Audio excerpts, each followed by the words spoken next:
ಸ್ನೇಹಿತರೆ ನೋಡ್ಬೋದು free job alert .com. So ಇದೊಂದು ಒಂದು ಏನಂತಾರೆ ಗೌರ್ಮೆಂಟ್ ಜಾಬ್ಸ್ಗಳ ವೆಬ್ಸೈಟು. ಸೊ ಇದರಲ್ಲಿ ಗೌರ್ಮೆಂಟ್ ಜಾಬ್ಸ್ಗಳ ಇನ್ಫಾರ್ಮೇಷನ್ ನಮಗೆ ಸಿಗುತ್ತೆ. ಸೊ ಇದರ ಟ್ರಾಫಿಕನ್ನು ನೋಡೋಣ. ಸೊ ಸಿಂಪಲ್ ಆಗಿ ನಾನು ಒಂದು ಕ್ರೋಮ್ ಎಕ್ಸ್ಟೆನ್ಷನನ್ನು ಯೂಸ್ ಮಾಡಿದ್ದೀನಿ. ಸೊ ಇದರ ಒಂದು ಟ್ರಾಫಿಕನ್ನು ನೋಡೋದಕ್ಕೆ. ಸೊ ಸಿಂಪಲ್ ಆಗಿ ಅದರ ಮೇಲೆ ಕ್ಲಿಕ್ ಮಾಡ್ಕೋತೀನಿ. ಅದರ ಒಂದು ಮಂತ್ಲಿ ವಿಸಿಟ್ಸನ್ನು ನಾವು ನೋಡೋಣ. ಸೊ ಇಲ್ಲಿ ನೋಡ್ಬೋದು ಮಂತ್ಲಿ ವಿಸಿಟ್ಸ್ ಆಲ್ಮೋಸ್ಟ್ 20 ಮಿಲಿಯನ್ ಇದೆ. ಸೊ 20 ಮಿಲಿಯನ್ ವಿಸಿಟ್ಸ್ ಇದೆ ಫರ್ ಮಂತ್ಗೆ. ಹಾಗಂತಂದರೆ ಇವರು ಈ ಒಂದು ವೆಬ್ಸೈಟಿಂದ ಎಷ್ಟನ್ನು ಅರ್ನ್ ಮಾಡ್ತಾ ಇರ್ಬೋದು. ಸೊ ಕ್ಯಾಲ್ಕುಲೇಟ್ ಮಾಡ್ಕೊಳ್ಳಿ ಸಿಂಪಲ್ ಆಗಿ. 20 ಮಿಲಿಯನ್, ಸೊ 1000 ವ್ಯೂಸ್ಗೆ $0.01 ಬಂದರೂ ಕೂಡ 20 ಮಿಲಿಯನ್ಗೆ ಎಷ್ಟಾಯಿತು ಅಂತ ಸಿಂಪ್ಲಿ ಕ್ಯಾಲ್ಕುಲೇಟ್ ಮಾಡಿ ನಿಮಗೆ ಆನ್ಸರ್ ಕಣ್ಮುಂದೆ ಬರುತ್ತೆ. ಸೊ ಹಾಗಂತಂದರೆ ನಿಮ್ಮ ಮೈಂಡಲ್ಲಿ ಬರುತ್ತೆ, ನಾವು ಈ ಥರ ವೆಬ್ಸೈಟನ್ನು ಕನ್ನಡದಲ್ಲಿ ಕ್ರಿಯೇಟ್ ಮಾಡ್ಬೋದಾ? 100% ಎಸ್. ಯಾವ ಥರ ಕ್ರಿಯೇಟ್ ಮಾಡ್ಬೋದು? ಇಲ್ಲಿ ನನ್ನ ವೆಬ್ಸೈಟನ್ನು ನೋಡ್ಬೋದು ನೀವು, freejobinformation.in ಅಂತ. ಸೊ ನಾನು ಇದರಲ್ಲಿ ಕನ್ನಡದಲ್ಲಿ ಅಂದರೆ ಹಾಕ್ತೀನಿ ಅಂತಂದರೆ ಕನ್ನಡದಲ್ಲಿ ಕಂಪ್ಲೀಟ್ ಒಂದು ಸ್ಕ್ರಿಪ್ಟ್ ಇರುತ್ತೆ. ಸೊ ಕನ್ನಡದಲ್ಲೇ ಇಲ್ಲಿ ಎಲ್ಲ ಮಾಹಿತಿ ನಿಮಗೆ ಸಿಗುತ್ತೆ ನೋಡ್ಬೋದು. ಸಿಂಪಲ್ಲಾಗಿ ನಾನು ಕನ್ನಡದಲ್ಲೇ ಹಾಕ್ತೀನಿ. ಸೊ ಈ ಥರ ನೀವು ಕ್ರಿಯೇಟ್ ಮಾಡಿಕೊಂಡು ಏನು ಮಾಡ್ಬೋದು ಅಂತಂದರೆ ಸಿಂಪಲ್ಲಾಗಿ ನೀವು ಕೂಡ ಗೂಗಲ್ ಆ್ಯಡ್ಸೆನ್ಸ್ ಕಡೆಯಿಂದ ದುಡ್ಡನ್ನು ಮಾಡ್ಬೋದು. ಹಾಗಂತಂದರೆ ಈ ಥರ ವೆಬ್ಸೈಟನ್ನು ನಾವು ಯಾವ ಥರ ಕ್ರಿಯೇಟ್ ಮಾಡೋದು ಏನು ಕಂಪ್ಲೀಟ್ ಆಗಿರುವಂಥ ಮಾಹಿತಿಯನ್ನು ನಾನು ನಿಮಗೆ ಈ ವಿಡಿಯೋದಲ್ಲಿ ತಿಳಿಸ್ಕೊಡ್ತಾ ಇದ್ದೀನಿ. ವಿಡಿಯೋನ ಕೊನೆವರೆಗೂ ನೋಡಿ. ಇಷ್ಟ ಆದರೆ ಲೈಕ್ ಮಾಡಿ, ಚಾನಲ್ಗೆ ಹೊಸದಾಗಿರೋ ದಯವಿಟ್ಟು ಸಬ್ಸ್ಕ್ರೈಬ್ ಮಾಡೋದನ್ನು ಮರಿಬೇಡಿ.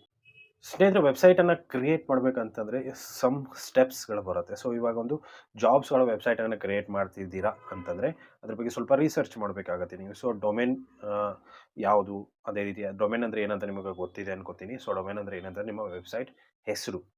ಸೊ ಯಾವುದು ತೊಗೊಂಡ್ರೆ ಚೆನ್ನಾಗಿರುತ್ತೆ ಅದನ್ನು ನೀವು ಮೈಂಡಲ್ಲಿ ಫಿಕ್ಸ್ ಮಾಡಿಕೊಂಡು, ಯೋಚನೆ ಮಾಡಿಕೊಂಡು, ರಿಸರ್ಚ್ ಮಾಡಿಕೊಂಡು ಒಂದು ಫಿಕ್ಸ್ ಆಗಬೇಕು.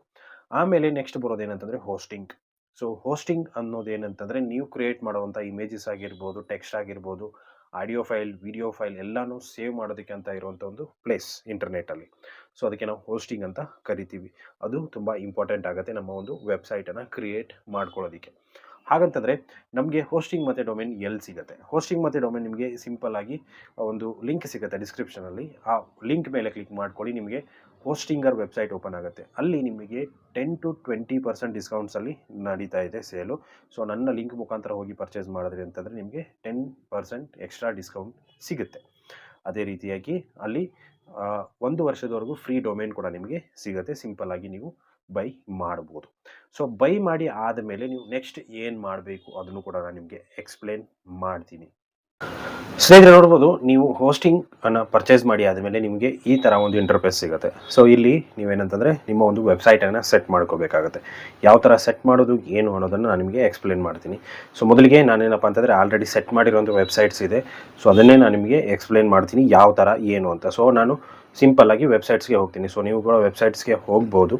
ವೆಬ್ಸೈಟ್ಗೆ ಹೋಗಿ ಆದಮೇಲೆ ನಿಮಗೆ ಇಲ್ಲಿ ನಿಮ್ಮ ವೆಬ್ಸೈಟ್ಸ್ ಎಲ್ಲ ಓಪನ್ ಆಗುತ್ತೆ. ತೋರಿಸ್ತೀನಿ ನಾನು ನಿಮಗೆ. ಸೊ ಇಲ್ಲಿ ನೋಡ್ಬೋದು ನಿಮ್ಮ ವೆಬ್ಸೈಟ್ಸ್ಗಳು ಇಲ್ಲೆಲ್ಲ ಕಂಪ್ಲೀಟಾಗಿ ಓಪನ್ ಆಗುತ್ತೆ. ಸೊ ಇಲ್ಲಿ ನಿಮಗೆ ಆ್ಯಡ್ ವೆಬ್ಸೈಟ್ ಅಂತ ಬಂತಂದರೆ ನೀವು ಅದರ ಮೇಲೆ ಕ್ಲಿಕ್ ಮಾಡ್ಕೊಳ್ಳಿ. ಅದ್ರ ಮೇಲೆ ಕ್ಲಿಕ್ ಮಾಡ್ಕೊಂಡ್ರಪ್ಪ ಅಂತಂದರೆ ಇಲ್ಲಿ ನೋಡ್ಬೋದು ವರ್ಡ್ ಪ್ರೆಸ್ ಅಂತ ಬರುತ್ತೆ. ಅದ್ರ ಮೇಲೆ ಕ್ಲಿಕ್ ಮಾಡ್ಕೊಳ್ಳಿ. ಅದ್ರ ಮೇಲೆ ಕ್ಲಿಕ್ ಮಾಡ್ಕೊಂಡ್ರಿ ಅಂತಂದರೆ ಸಿಂಪ್ಲಿಯಾಗಿ ವರ್ಡ್ ಪ್ರೆಸ್ ನಿಮಗೆ ಓಪನ್ ಆಗೋದಕ್ಕೆ ಶುರುವಾಗುತ್ತೆ. ಇಲ್ಲಿ ನೀವು ಏನೇನು ಮಾಡಬೇಕಂತ ನಾನು ನಿಮಗೆ ಸಿಂಪಲ್ಲಾಗಿ ಎಕ್ಸ್ಪ್ಲೇನ್ ಮಾಡ್ತೀನಿ. ಸೊ ಮೊದಲಿಗೆ ವರ್ಡ್ ಪ್ರೆಸ್ ಅಡ್ಮಿನ್. ಸೊ ಇಲ್ಲಿ ನೀವು ಕಂಪಲ್ಸರಿಯಾಗಿ ನಿಮ್ಮ ಮೇಲ್ ಐ ಡಿ ಇರಬೇಕಾಗುತ್ತೆ. ಕೆಳಗಡೆ ಅಡ್ಮಿನಿಸ್ಟ್ರೇಷನ್ ಪಾಸ್ವರ್ಡ್. ಸೊ ಇದನ್ನು ನೀವು ಪಾಸ್ವರ್ಡ್ ಹಾಕಬೇಕಾಗುತ್ತೆ. ಸೊ ನಿಮಗೆ ನೆನಪಿರುವಂಥ ಪಾಸ್ವರ್ಡನ್ನು ನೀವು ಹಾಕಬೇಕಾಗುತ್ತೆ. ಯಾಕಂತಂದರೆ ವರ್ಡ್ ಪ್ರೆಸ್ ವೆಬ್ಸೈಟಿಗೆ ಬ್ಯಾಕ್ ಎಂಡ್ಗೆ ಲಾಗಿನ್ ಆಗಬೇಕಂತಂದರೆ ನಿಮಗೆ 100% ಈ ಒಂದು ಪಾಸ್ವರ್ಡ್ ತುಂಬ ಇಂಪಾರ್ಟೆಂಟ್ ಆಗುತ್ತೆ. ಸೊ ಹಾಕ್ಬಿಟ್ಟು ನೆಕ್ಸ್ಟ್ ಮೇಲೆ ಕ್ಲಿಕ್ ಮಾಡ್ಕೊಳ್ಳಿ. ಸೊ ನೆಕ್ಸ್ಟ್ ಮೇಲೆ ಕ್ಲಿಕ್ ಮಾಡ್ಕೊಂಡ್ರಿ ಅಂತಂದರೆ ನಿಮಗೆ ಚೂಸ್ ಎ ಫೇವ್ರೇಟ್ ವೆಬ್ಸೈಟ್ಸ್ ಅಂತ ತೋರಿಸುತ್ತೆ. ಸೊ ಇಲ್ಲಿ ಯಾವುದೇ ಥರದ ಅವಶ್ಯಕತೆ ಇಲ್ಲ. ಕ್ರಿಯೇಟ್ ಅ ಬ್ಲ್ಯಾಂಕ್ ಸೈಟ್ ಮೇಲೆ ಕ್ಲಿಕ್ ಮಾಡ್ಕೊಳ್ಳಿ. ಅದ್ರ ಮೇಲೆ ಕ್ಲಿಕ್ ಮಾಡ್ಕೊಂಡ್ರಪ್ಪ ಅಂತಂದರೆ ಇಲ್ಲಿ ನಿಮಗೆ ಡೊಮೇನ್ ತೊಗೊಳೋದಕ್ಕೆ ಕೇಳುತ್ತೆ. ಸೊ ನೀವೇನು ಮಾಡಿರ್ಬೇಕಪ್ಪ ಅಂತಂದರೆ ನಿಮ್ಮ ಒಂದು ಡೊಮೇನನ್ನು ಫ್ರೀ ಕ್ಲೈಮ್ ಮಾಡ್ಕೊಂಡಿರಬೇಕು. ಸೊ ಇಲ್ಲಿ ಸಿಂಪಲ್ ಅಲ್ಲಿ ಕ್ಲೈಮ್ ಮಾಡ್ಕೊಂಡಿರೋಂಥ ಡೊಮೇನನ್ನು ಇಲ್ಲಿ ಹಾಕ್ಬಿಟ್ಟು ನೆಕ್ಸ್ಟ್ ಮೇಲೆ ಕ್ಲಿಕ್ ಮಾಡ್ಕೊಳ್ಳಿ. ಸೊ ನೆಕ್ಸ್ಟ್ ಮೇಲೆ ಕ್ಲಿಕ್ ಮಾಡ್ಕೊಂಡ್ರಪ್ಪ ಅಂತಂದರೆ ನಿಮ್ಮ ವರ್ಡ್ ಪ್ರೆಸ್ ಕಂಪ್ಲೀಟಾಗಿ ಇನ್ಸ್ಟಾಲ್ ಆಗುತ್ತೆ. ಸೊ ಇನ್ಸ್ಟಾಲ್ ಆಗಿ ಆದ ಮೇಲೆ ನಮ್ಮ ಒಂದು ವೆಬ್ಸೈಟ್ಗೆ ನಾವು ಬ್ಯಾಕ್ ಎಂಡ್ಗೆ ಹೋಗೋಣ. ಸೊ ನಾನು ಸಿಂಪಲ್ಲಾಗಿ ಬ್ಯಾಕ್ ಎಂಡ್ಗೆ ಹೋಗ್ತೀನಿ. ಬ್ಯಾಕ್ ಎಂಡ್ಗೆ ಹೋಗಿ ಆದಮೇಲೆ ನಿಮಗೆ ತೋರಿಸ್ತೀನಿ ವರ್ಡ್‌ಪ್ರೆಸ್ ಬ್ಯಾಕ್ ಎಂಡ್ ಯಾವ ಥರ ಕಾಣಿಸುತ್ತೆ ಅಂತ.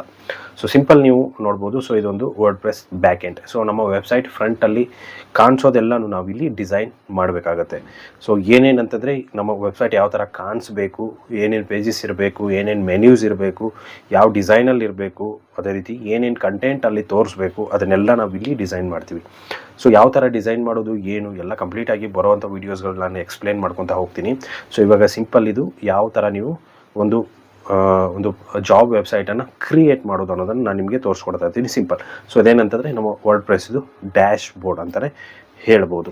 ಸೊ ಇಲ್ಲಿ ನೀವು ನೋಡ್ಬೋದು ಫಸ್ಟು ಡ್ಯಾಶ್ ಬೋರ್ಡ್ ಬರುತ್ತೆ, ಹೋಮ್ ಅಂತ ಬರುತ್ತೆ, ಅಪ್ಡೇಟ್ಸ್ ಅಂತ ಬರುತ್ತೆ. ಅದಾದಮೇಲೆ ಇದು ನಾನು ಎಕ್ಸ್ಟ್ರಾ ಒಂದು ಪ್ಲಗಿನ್ ಹಾಕಿರುವಂಥದ್ದು ನಾವು ಹಾಕೋಬೇಕಾಗುತ್ತೆ. ಸೊ ಪ್ಲಗಿನ್ಸ್ ಬಗ್ಗೆ ನೆಕ್ಸ್ಟ್ ಹೇಳ್ತಾ ಹೋಗ್ತೀನಿ ನಿಮಗೆ. ನೆಕ್ಸ್ಟು ಪೋಸ್ಟ್ಸ್ ಅನ್ನೋದು ಇರುತ್ತೆ. ಅಂತಂದರೆ ನಾವು ಹಾಕುವಂಥ ಪೋಸ್ಟ್ಗಳು ಇಲ್ಲಿ ನಮಗೆ ತೋರಿಸುತ್ತೆ. ನಾವು ಹೊಸದಾಗಿ ಕೂಡ ಪೋಸ್ಟ್ಗಳನ್ನು ಹಾಕ್ಬೋದು. Next media. ಸೊ ನೀವು ಹಾಕಿರುವಂಥ ಇಮೇಜಸ್, ವಿಡಿಯೋಸ್ ಏನೇ ಇದ್ರೂ ಇಲ್ಲಿ ನಿಮಗೆ ಸಿಗುತ್ತೆ. Next pages. So pages important pages ಬರುತ್ತೆ, ಸಮ್ ಇಂಪಾರ್ಟೆಂಟ್ ಪೇಜಸ್. ಆ ಪೇಜಸ್ಗಳನ್ನ ನಾವಿಲ್ಲಿ ಕ್ರಿಯೇಟ್ ಮಾಡ್ಕೋಬೇಕಾಗತ್ತೆ. ನೆಕ್ಸ್ಟು ಕಮೆಂಟ್ ನೀವು ಹಾಕಿರುವಂಥ ಪೋಸ್ಟ್ಗಳಿಗೆ ಕಮೆಂಟ್ಸ್ ಬಂದಿರೋದು ಇಲ್ಲಿ ನಮಗೆ ನೋಡೋದಕ್ಕೆ ಸಿಗುತ್ತೆ. ಅದೇ ರೀತಿ ರ್ಯಾಂಕ್ ಮ್ಯಾಥ್ ಎಸ್. ಸೊ ಇದು ಒಂದು ಪ್ಲಗಿನ್ ನಾನು ಎಕ್ಸ್ಟ್ರಾ ಹಾಕಿರುವಂಥದ್ದು. ನೆಕ್ಸ್ಟ್ ಅಫಿರಿಯನ್ಸ್ ಅಂತ ಬರುತ್ತೆ. ಸೊ ಅಫಿರಿಯನ್ಸ್ ಅಲ್ಲಿ ಕೂಡ ನೀವು ಏನಂತಂದರೆ ಅದು ಇನ್ಬಿಲ್ಟೇ ಬರುತ್ತೆ. ಅದರಲ್ಲಿ ಥೀಮ್ ಆಗಿರ್ಬೋದು, ಮೆನ್ಯೂಸ್ ಆಗಿರ್ಬೋದು, ಅದೇ ರೀತಿಯಾಗಿ ಹೆಡ್ಡರ್, ಬ್ಯಾಕ್ಗ್ರೌಂಡ್ ಇದನ್ನೆಲ್ಲ ನಾವು ಚೇಂಜಸ್ ಮಾಡ್ಕೋಬೋದು. ಅದ್ರ ಬಗ್ಗೆ ಕೂಡ ನಾನು ಎಕ್ಸ್ಪ್ಲೇನ್ ಮಾಡ್ತೀನಿ. Next plugins.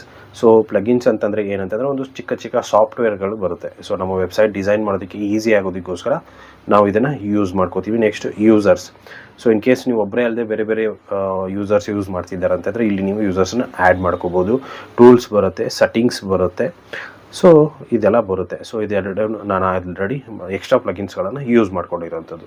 ಸೊ ಇದು ನಮ್ಮ ಕಂಪ್ಲೀಟಾಗಿ ಇದು ಒಂದು ಬ್ಯಾಕ್ ಎಂಡ್ ಅಂತಲೇ ಹೇಳ್ಬೋದು. ಸೊ ನಾವಿಲ್ಲಿ ಡಿಸೈನ್ ಮಾಡಿರುವಂಥ ಅಷ್ಟೂ ಅಲ್ಲಿ ನಮಗೆ ಫ್ರಂಟ್ ಎಂಡಲ್ಲಿ ತೋರಿಸುತ್ತೆ.